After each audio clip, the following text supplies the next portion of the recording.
म्हणजे भारतीय जनता पार्टीचा राज्य आलाय, म्हणजे राम राज्य आलाय।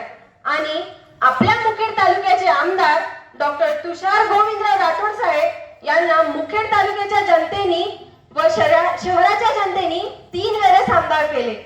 कशाच्या जीवावर? विकासाच्या जीवावर, गोरगरीब जनतेला न्याय मिळावा म्हणून।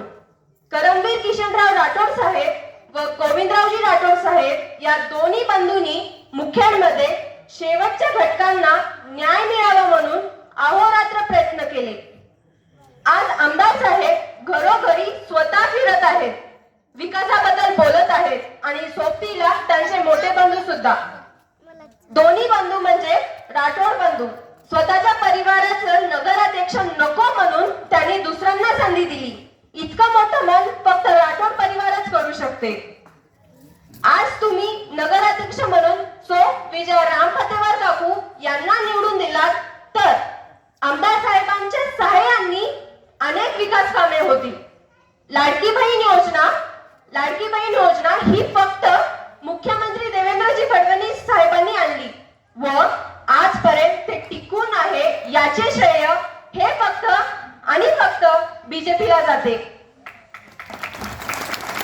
घरकुल योजना 2.5 लाखावरून 3 लाखापर्यंत नेणारी बीजेपीच आहे। त्यानंतर बीजेपीने आमच्यासारख्या मुलींना उच्च पदवीचे शिक्षण मोफत केले। गलीत स्वच्छता असो, लाईट असो, पाण्याची व्यवस्था असो, सर्वात मोठी गटार लाईन हे फक्त राठोड परिवारच आणू शकते। म्हणून राठोड परिवाराचे हात मजबूत करण्यासाठी 20 उमेदवार व 1 नगराध्यक्ष सर्वांचे सर्व निवडूनच आले पाहिजे। यासाठी तिन्ही उमेदवारांना निवडून आणा। नगराध्यक्ष पदासाठी विजय रामपतेवार काकू, नगरसेवक पदासाठी माझी आई सुशीला बंडे आणि संदीप आदेवार काका या तिघांना मतदान करा। तिन्ही उमेदवार तुमच्या प्रत्येक सुखदुःखात सर्व समाजाचे कामे करतील, कारण त्यांच्या पाठीमागे राठोड परिवार ती कामे करून घेण्यासाठी नवनवीन उमेदवारांना संधी दिली, जे की जनतेचीही मागणी होती।